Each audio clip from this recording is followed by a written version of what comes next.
육아로 지친 엄마들 중에는 '왜 이렇게 힘들지? 혹시 나 우울증인가?'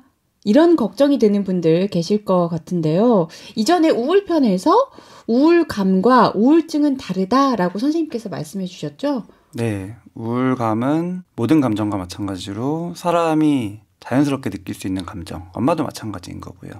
그런 거고, 하지만 우울증은 감정만의 어떤 부분이 아니라 우울감이 너무 심하기도 하고 또 여러 가지 진단 기준들이 있는데 무기력하기도 하고 잠이 안 오기도 하고 입맛이 없기도 하고 피곤하기도 하고 집중이 안 되기도 하고 극단적으로 막 생각이 가기도 하고 죄책감이 막 들기도 하고 이런 여러 가지 증상들이 같이 나타나고 단순히 이것만 중요한 게 아니라 이걸로 인해서 내 삶의 지장이 너무 클 때 그거를 이제 우울증으로 진단을 해요. 그럼 육아 우울증과 단순한 우울감하고는 어떻게 좀 다른 건가요? 구분할 수 있는 방법이 있을까요?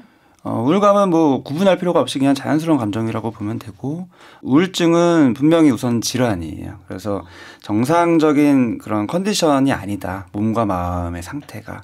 그래서 보통 비유를 드리는 게 에너지로 비유를 많이 들어요. 그래서 육아 우울증을 뭔가 감정만으로 국한해서 보다 보면은 다른 것들을 좀 놓치게 돼서 어떤 전반적인 심리적인 에너지가 확 떨어지는, 에너지가 완전 떨어져서 집중도 너무 안 되고 기억력도 막 너무 떨어져서 건망증 같은 거 너무 많이 일어나고, 그다음에 사람이 잠을 적절하게 잘 자기 위해서 역시 에너지가 어느 정도 필요한데 에너지 레벨이 너무 떨어지면 잠을 깊게도 못 자고 그래서 불면증으로 이어지거나 아니면은 계속 잠만 자도 피곤하니까 계속 잠이 많아지거나 이런 식으로 극과 극으로 되기도 하고, 또 먹는 것도 역시 조금 먹어서 살이 쭉쭉 빠지거나 아니면 자꾸 먹어서 살이 쭉쭉 찌거나 이런 식으로 에너지가 다 떨어질 때 나타나는 현상. 실제로 또 정신운동 지체라는 것도 진단 기준 중에 하나인데 생각도 느려지고 생각이 느려져요? 행동도 느려지고 판단이나 사고의 흐름이 느려지고, 그래서 몸의 움직임도 느려지고 말투도 느려지고 톤도 낮아지고 표정도 굉장히 뭔가 굳어지고 이런 식으로 전반적으로 에너지가 떨어질 때 나타나는 현상들이 이제 다 같이 나타나요. 중요한 거는 이런 게 어느 정도 나타날 수도 있어요. 근데 이게 너무 지속적으로 심해서 내 일상에 영향을 주는 거고, 그 기간은 이제 2주로 명시를 하는데 잠깐 며칠 그러는 거는 우울증 진단은 아니고 계속 그러다가 2주가 넘어가면 그때부터 제대로 진단을 합니다. 그럼 일상생활에 영향을 좀 받겠네요. 특히 육아 우울증 같은 경우는 아이에게도 어떤 영향을 끼칠 것 같은데요? 네, 그렇죠. 보통 엄마들한테는 육아라는 것 자체가 일상생활 중에 중요한 거고 거기에 대한 기능이 떨어지기 때문에 우리가 아이를 돌보는 양육행동을 제대로 할 수가 없어요. 그래서 쉽게 말하면 방치가 많이 일어납니다. 그러니까 보통 상호작용 같은 거를 아이와 지속적으로 하는 게 아이의 여러 가지 발달에 좋다는 거 다 아는데 그게 안 돼요. 내가 원해도 몸이 안 따라줘서 안 되기도 하고 내 마음 자체도 의욕이 떨어져서 원하지도 않기도 하고 그래서 아이랑 대화도 잘 안 하게 되니까 당연히 언어적인 상호작용 떨어지니까 언어 발달도 더 늘 수 있고, 뭐 이런저런 뭐 책 읽기나 놀이 같은 것도 이제 못 해주고 방치하게 되니까 어떤 지능 발달이나 이런 것도 떨어질 수가 있고, 신체적으로도 또 많이 못 먹이게 돼요.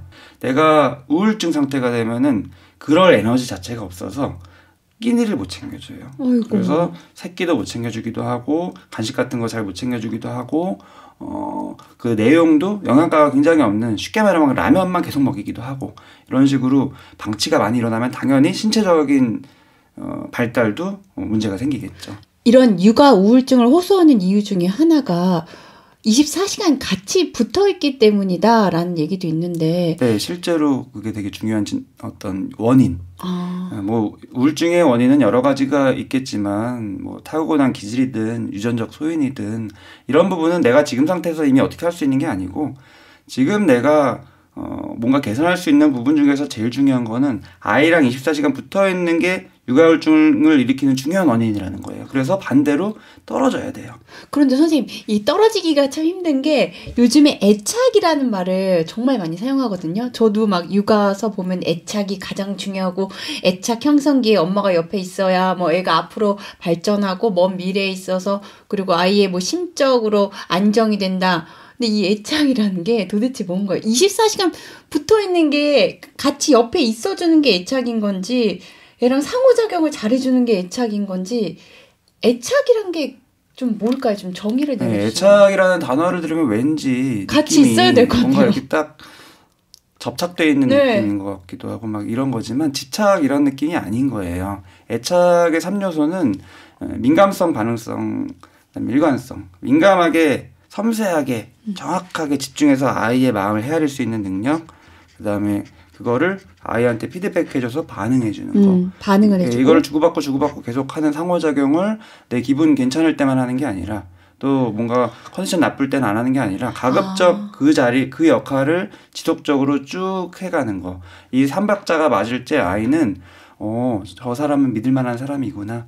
그다음에 이 세상은 믿을 만한 세상이구나. 살 만한 곳이구나.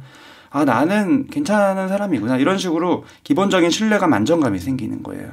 그게 돼야지 앞으로 세상을 살아갈 때 누굴 만나든 또 자기의 어떤 길을 가든 자기 중심을 가지고 주관적으로 이제 나아갈 수가 있는 건데 그 부분이 불안정하게 이제 형성이 되면은 여러 가지 이제 힘든 부분들이 생기죠. 근데 이 애착이 중요한 게 말 그대로 인간성, 반응성, 일관성인데 네. 이거는 내 신체적인 컨디션 또 심리적인 컨디션이 안정이 되어 있었을 때 나타날 수 있는 거예요. 민감성만 해도 흔히들 경험을 해요. 내가 어저께 밤을 못 자거나 아니면 요즘 스트레스가 많아서 막 집중도 안 되고 막 이럴 때는 아이가 막 때를 쓰고 있다. 지금 얘가 왜 이러는지 생각이 안 돼요. 네. 생각이 멈추기 때문에.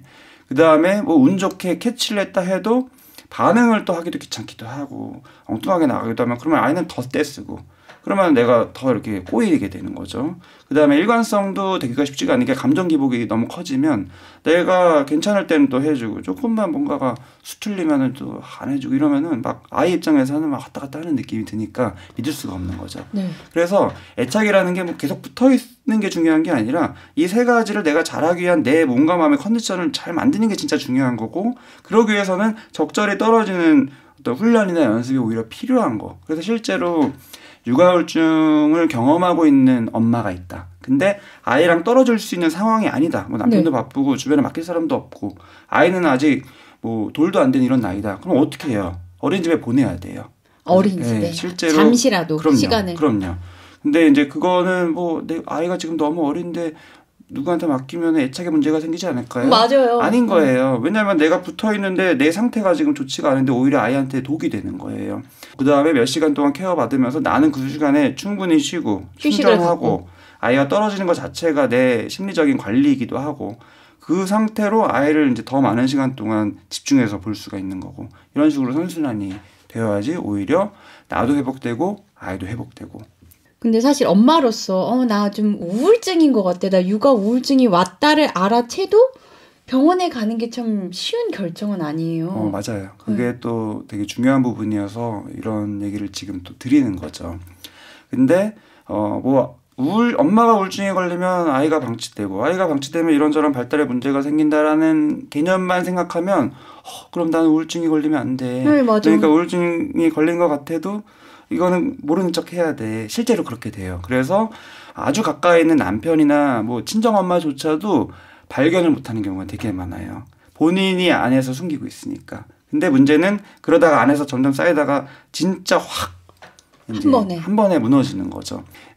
대부분의 모든 우울증이 그렇지만 초기에 잘 관리하면 치료도 잘 되고 재발도 안 되는 그런 확률이 많아지는데 특히나 육아우울증은 초기에 발견할수록 다른 우울증보다 더 잘 치료되고요. 그 다음에 더 잘 낫고 더 재발 안 하고. 근데 많은 분들이 아까 말씀드린 그런 엄마로서의 이런 여러 가지 고민 때문에 초기에 외면을 해요. 그래서 이 방송을 통해서 제가 꼭 드리고 싶은 말씀은 엄마가 우울증인 거는 아무 문제 없다. 엄마가 우울증을 방치했었을 때 문제가 생긴다. 이렇게 내가 내 자신을 좀 방치하는 게 큰 네. 문제구나. 네. 그런 얘기 꼭 드리고 싶습니다. 그러면 평소에 너무 지칠 때가 있잖아요. 저 같은 경우도 아기를 보다가 너무 힘들 때가 있거든요. 그럴 때는 근데 이런 감정은 그냥 자연스러운 거니까 이런 거는 그냥 자연스러운 감정이고 일시적인 거는 자연스럽고 일시적인 계속 게? 가요. 하루 이틀이 아니라 뭐 일주일, 열흘, 이제 2주까지 계속 가면은 그거는 좀 회복될 가능성보다는 점점 더 나빠질 가능성이 많기 때문에 2주를 기준으로 해서 진단을 하고요. 2주. 그러면은 뭐 열흘 정도 내가 계속 이랬으면 뭐 두고 봐야 되냐 또 그건 아니죠. 실제로 정신과 의사도 열흘 정도 됐다 치면은 괜찮아요 이렇게 하고 보내지 않아요. 지금 추세를 봐요. 계속 나빠지고 있는데 그럼 앞으로도 더 나빠질 가능성이 있고 당연히 2주 넘어갈 것 같고 이러면 그 전이어도 또 적극적으로 치료를 시작하기도 하고 조금 더 정확하게 부연 설명드리고 싶은 거는 여러 가지 증상들이 있지만 제일 중요한 핵심 증상이 두 개예요. 우울감.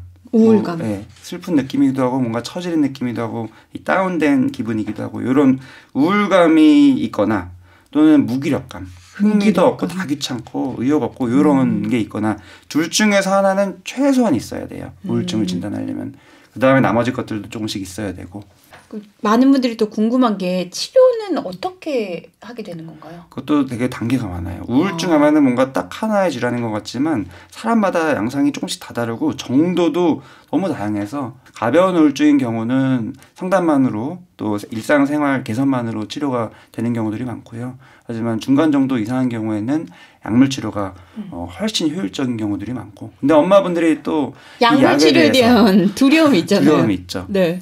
그거 역시도 뭐 여러 가지 편견도 많고 뭐 일반적인 사람들이 가지고 있는 정도 이상의 어떤 엄마로서 얘가 약을 먹는다는 것 자체가 깨름직한 느낌이 드는. 그게 참 희한한 게 감기에 걸렸을 때 감기약 먹는 거는 막 먹어야 될 것 같거든요. 근데 내가 뭔가 정신적으로 힘이 들어서 약을 먹는다? 이건 되게 부정적인 감정이 드는 거예요. 그게 되게 편견이죠. 근데 실제로 몸이 몸 따로 마음 따로 이렇게 돼 있는 게 아니라서 약을 어떻게 마음에 작용하는 약이 아니에요. 사실은 뇌에 작용하는 약이고 뇌에만 작용하는 게 아니에요. 온몸에 작용하는 거예요. 한 예로 우리가 스트레스 많이 받고 했었을 때 흔한 경험들이 이제 소화가 안 되거나 속이 더부룩하거나 어떤 분들은 이제 장이 뭔가가 부글부글 끓면서 과민성 대장증후군 같은 증상이 나타나거나 이러잖아요. 네. 그 이유는 우리 몸의 여러 가지 장기 중에서 세로토닌 호르몬과 관련이 굉장히 많이 되는 장기가 이제 위장, 대장 이런 장기 쪽이어서 실제로 스트레스거나 아니면 뭐 불안장애거나 우울증일 때 이 소화에 문제가 생기죠. 항우울제가 제일 흔한 게 이제 세로토닌 호르몬을 관리하는 건데 그게 뇌에도 물론 작용하지만 이런 장기에도 작용을 하기 때문에 소화도 잘 되고 이런 식으로 해결이 되는 거고 모든 약은 다 온몸에 작용해요. 왜냐하면 피가 다 온몸을 돌아다니니까. 예.